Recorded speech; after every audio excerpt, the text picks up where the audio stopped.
우리가 주일 예배를 드릴 때마다 참회 기도를 하지 않습니까? 그런데 그냥 성도들에게 각자 참회 기도를 하라고 하지 않고 제가 앞장서서 대표로 참회 기도를 합니다. 이 기도가 쉽지 않습니다. 왜냐하면 어차피 하나님이 용서해 주실 것을 선포하는데 그럼에도 진지하게 죄를 회개해야 되기 때문입니다. 어떻게 보면 병 주고 약 주는 것과도 같습니다. 성도들에게 회개할 죄가 있음을 설득을 해야 되고 동시에 하나님이 용서해 주시는 것을 설득을 해야 됩니다. 병 주고 약 주는 것이 이런 것을 두고 말하는 것입니다. 허구한 날 어떻게 기도를 하면 성도들이 동감할 만한 회개 기도가 될 수 있겠습니까? 성도들이 허구한 날 무슨 죄를 짓기에 주일마다 우리가 참회 기도를 해야 된다는 얘기입니까? 그러다 보니까 죄가 도대체 무엇인가를 생각하지 않을 수가 없는 것입니다. 하나님께서 우리를 용서해 주시는 것을 믿는다고 죄를 간과해도 되는 것은 아닙니다. 진지하게 죄가 도대체 무엇인가를 생각을 해야 됩니다. 교회가 많은 사람들에게 인기가 없는 이유는 죄를 지적하리라고 생각하기 때문입니다. 하나님의 존재에 대해서 사람들이 본능적으로 갖고 있는 두려움도 하나님이 그들의 죄를 지적하시리라고 생각하기 때문입니다. 그것은 아담과 하와 때부터 시작한 것입니다. 그들이 자기가 벗은 것을 깨닫고 부끄러워했는데 동산에 하나님이 지나가시는 소리를 듣고 두려워했다고 했습니다. 그래서 어떻게 했습니까? 숨었습니다. 하나님의 존재를 느끼는 순간에 두려움을 느끼고 숨었습니다. 이것이 모든 인간의 본능적인 모습을 보여줍니다. 사르밧 과부의 아들이 병이 드니까 그가 엘리야 선지자에게 뭐라고 말했습니까? 당신이 우리 집에 와서 나로 하여금 내 죄를 생각나게 했도다. 하나님이든 하나님의 사람이든 내게 가까이 오면 내 죄를 생각나게 하기 때문에 부담스럽다라는 말을 하는 것입니다. 그렇기 때문에 차라리 죄를 부인하는 것이 더 편할 수 있습니다. 죄가 없다, 죄란 존재하지 않는다라고 부인할 수 있다면 하나님에 대해서도 염려할 필요가 없고 양심의 가책을 느낄 필요도 없습니다. 죄가 없다라고 부인하는 것이 제일 편리한 옵션이 될 것입니다. 그러나 죄를 부인한다고 죄가 없어지는 것은 아닙니다. 자동차에 경고등이 들어왔을 때 부인할 수 있습니다. 무시할 수 있습니다. 연료가 부족하다는 경고등이 들어오든 엔진에 문제가 있다는 경고등이 들어오든 무시하고 그냥 달려도 됩니다. 그러나 그렇게 하는 것은 위험한 일이 되는 것입니다. 죄란 도대체 무엇이냐? 행위로 죄를 규정할 수 있느냐? 죄가 되는 행위는 수도 없이 많습니다.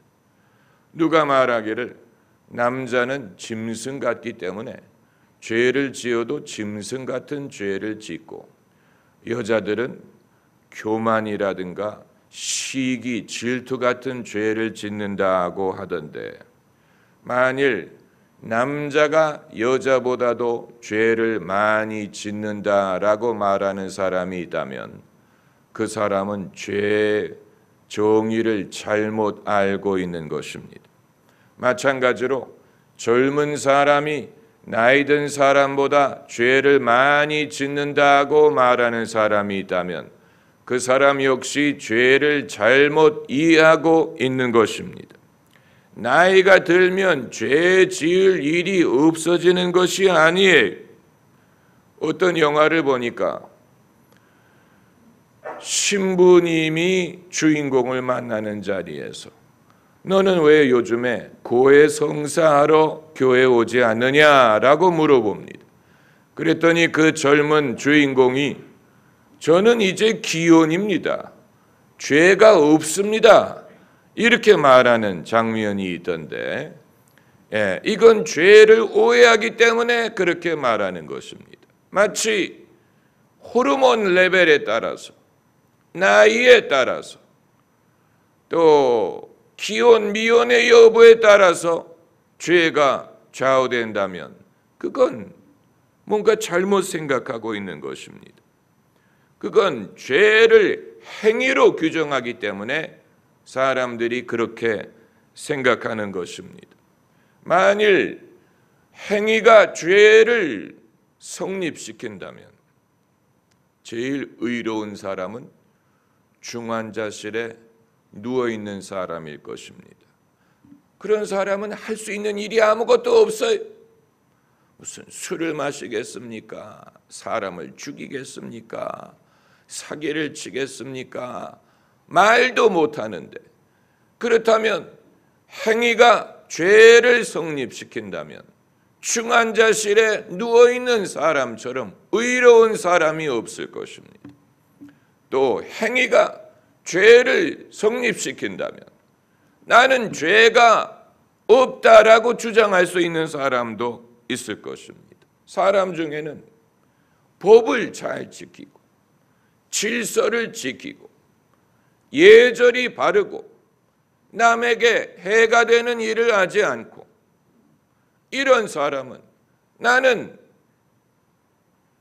특별히 죄가 없다, 그렇기 때문에 나는 예수님이 필요 없다라고 생각할 수도 있을 것입니다. 그렇기 때문에 죄를 행위로 규정할 수 있는 것이 아닙니다. 그리고 죄가 인간의 환경에 좌우된다고 말할 수도 없습니다. 사회학자들이 주장하는 것처럼 환경이 열악하기 때문에 죄를 짓고, 반대로 환경이 좋은 사람은 죄를 짓지 않는다면, 그렇다면 하나님은 불의한 하나님이 된다는 얘기입니다. 하나님이 왜 누구는 열악한 환경에서 살게 해서 죄를 짓게 하고 회개할 거리가 많게 하시고, 누구는 좋은 환경에서 살게 해서 회개할 죄가 없게 하신다면 하나님이 불공평하다는 얘기예요. 그러나 그건 죄를 잘못 정의하는 것입니다. 인간은 모두가 공평하게 죄인이고 다 공평하게 은혜로 말미암아 구원을 얻습니다. 죄 만드는 것은 무엇이냐? 궁극적으로는 하나님을 모르는 것입니다. 구체적으로 하나님은 사랑이신데 사랑으로 행하지 않는 사람은 하나님을 모르는 것입니다. 그렇기 때문에 사랑으로 행하지 않는 모든 것은 하나님을 모르는 행위고 그것은 죄가 됩니다.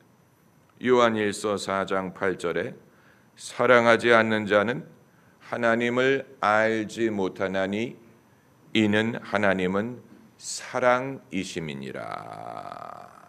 사랑하지 않는 사람은 하나님을 모른다고 했어요. 또 4장 20절에 하나님을 사랑하노라고 하고 형제를 미워하면 이는 거짓말하는 자니 보는 바 그 형제를 사랑하지 아니하는 자가 보지 못하는 바 하나님을 사랑할 수 없다. 그러므로 죄란 계명을 어기는 것이 아닙니까? 라고 묻는 분이 계실 텐데 맞습니다. 가장 큰 계명은 사랑하라는 것입니다. 그렇기 때문에 사랑하지 않는 것이 계명을 어기는 것입니다. 이 기준으로 죄를 판단하면 남자든 여자든 다 죄인이, 젊은이든 늙은이든 다 죄인이, 환경이 어떠하든 모든 사람에게 해당합니다. 중환자실에 누워있는 사람도 마찬가지입니다. 사랑으로 행하지 않는 것이 죄, 사랑으로 행하지 않는 것이 가장 반하나님적입니다. 왜냐하면 하나님은 사랑이시기 때문에. 그리고 사랑하지 않는 것을 통해서 우리가 얼마나 하나님으로부터 멀리 있는지를 가늠할 수 있습니다. 이론적으로는 누구든지 하나님을 말할 수 있고 알 수 있지만, 그러나 하나님의 사랑을 알고 실천하지 않는 사람은 지적으로나 정서적으로나 도덕적으로나 신앙적으로나 하나님으로부터 멀어져 있는 사람입니다. 그럼에도 우리는 사랑에 대해 배우기를 어려워합니다. 사랑을 오해합니다. 가요에 제일 많이 등장하는 주제가 사랑이고, 문학 작품이나 영화의 주제가 사랑. 그러나 누가 사랑을 말하면 우리는 에로스적인 사랑을 생각하고 민망해합니다. 어색해합니다. 그래서 사랑을 말하고 사랑을 실천하려고 하면 사람들이 키득키득 웃을 때가 있습니다. 그만큼 우리의 정서가 오염되기 때문에 순전한 사랑이라는 것을 경험해 본 적이 없고, 내가 순전한 사랑을 실천하리라고 생각하지 않고 순전한 사랑을 실천하면 남들이 그것을 이해하리라고 기대하지 않습니다. 그리고 사랑을 불편해합니다. 차라리 거리를 두는 것이 편하다고 생각합니다. 우리는 PR을 잘합니다. 피할 건 피하고 알릴 건 알리는 것. 그런데 대부분의 경우에 피하는 것이 더 많아요. 거리를 둡니다. 사람으로부터 대화의 거리, 감정의 거리, 의무의 거리를 두므로 그렇게 하는 것이 그 사람도 편하고 나도 편하고, 내가 그 사람에게 신뢰를 하지 않고 또 그 사람에게 신뢰를 범하지 않고 그 사람도 나에게 신뢰를 범하지 않고 거리를 둠으로 서로의 예절을 지키는 것이 편하다고 생각을 합니다. 우리는 얼마만큼 거리를 두면 편한지 알 수 없지만 돈이 많아서 얻는 장점 중에 하나는 거리를 멀리할 수 있다는 것입니다. 그래서 비행기도 비싼 좌석일수록 옆에 승객과 거리가 멀어지지, 집이 큰 집일수록 이웃집으로부터 거리가 멀고 소리가 안 들리고, 옆집의 소리가 안 들리고 우리 집의 소리가 안 들리고, 서로 격리가 될수록 더 고급 주택입니다. 우리가 프라이버시, 또 나의 개인의 편의를 보존하기 위해서 사람과 사람 사이의 거리가 멀어지는 것을 선호합니다. 이 친하다는 표시를 할 때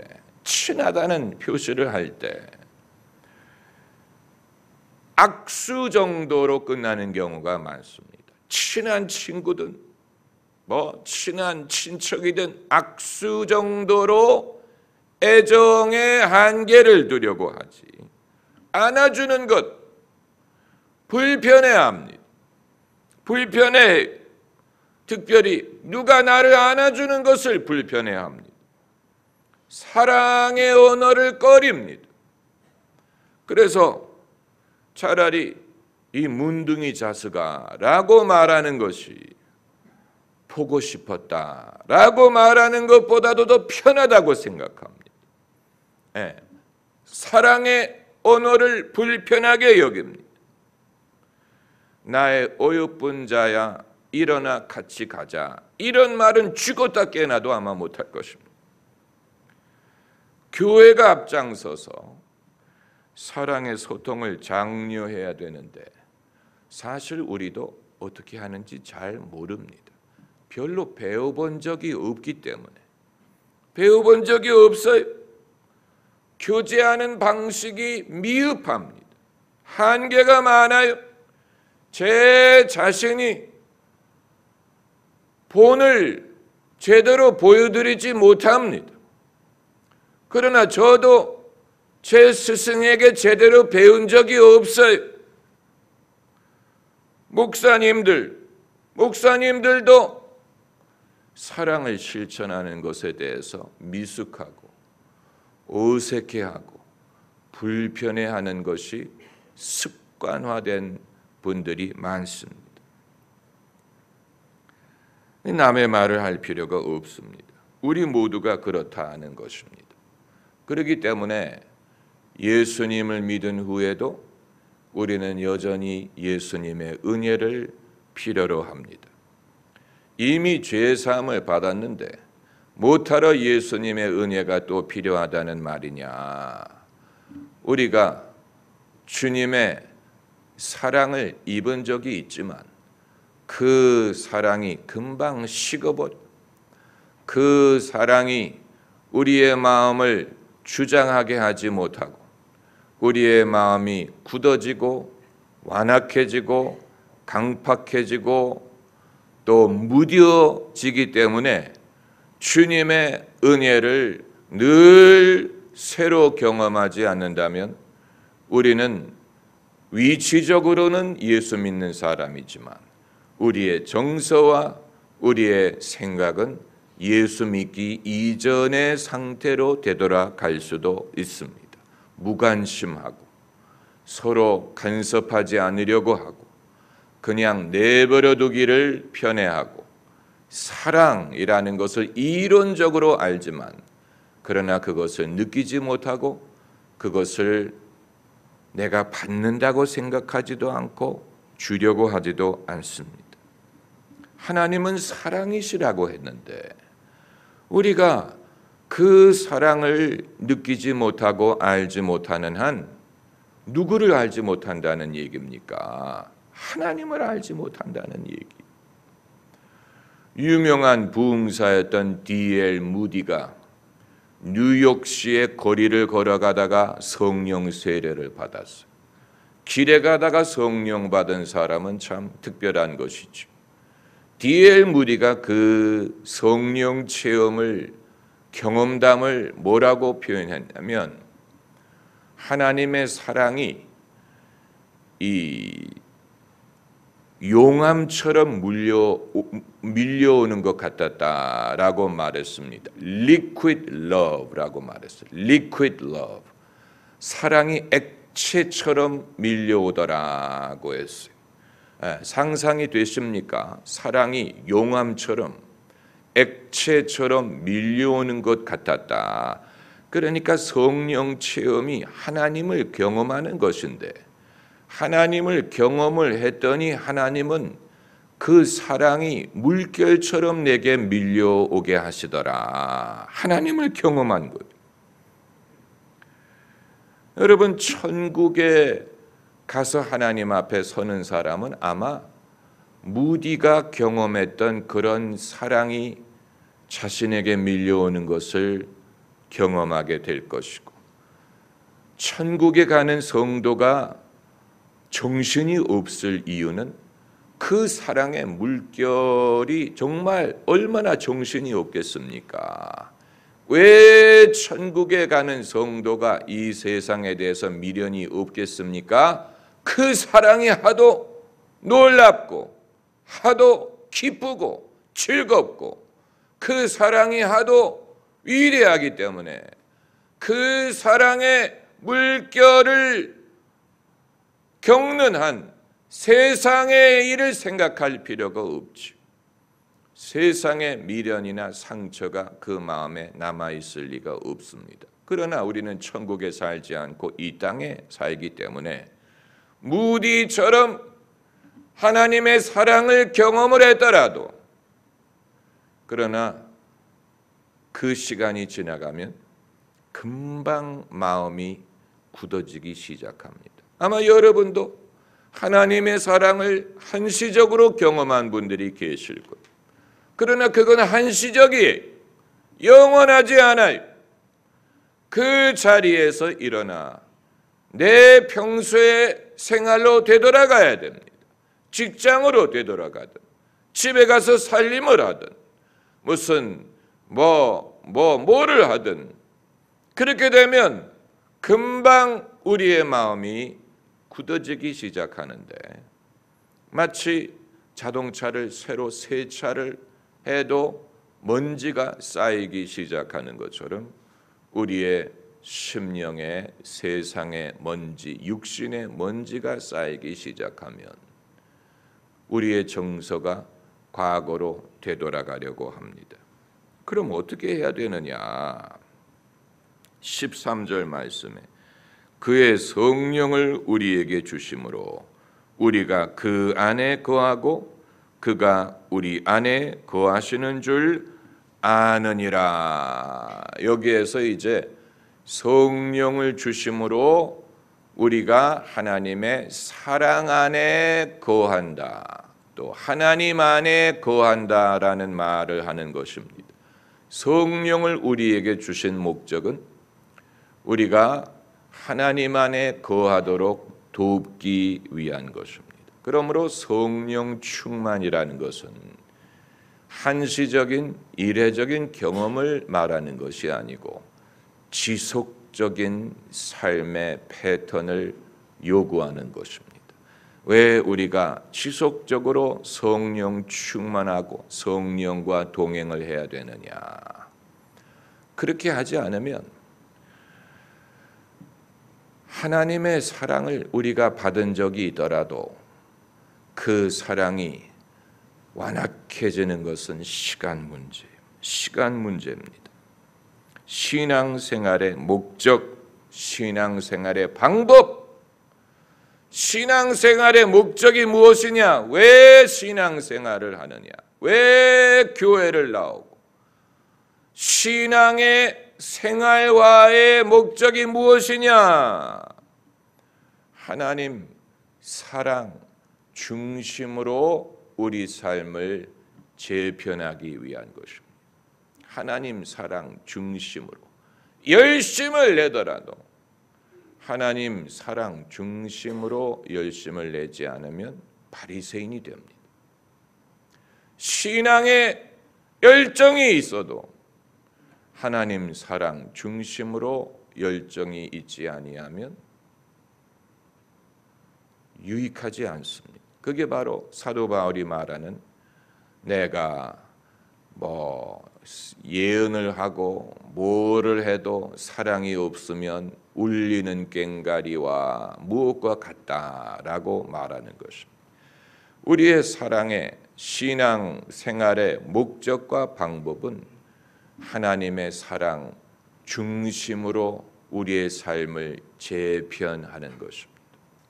그렇게 할 수만 있다면 하나님이 없다라고 말하는 사람은 무엇이 없는 줄 아세요? 그 사랑이 없는 것입니다. 하나님이 없다고 말하는 사람은 사랑을 확신하지 못하기 때문에 하나님이 없다라고 하는 것입니다. 왜 하나님이 없습니까? 우리가 서로 사랑하면 하나님이 우리 안에 거하신다. 할렐루야. 우리 안에 거하시는 하나님, 그 하나님을 사랑의 실천을 통해 경험할 수 있습니다. 기도하십시다. 할렐루야.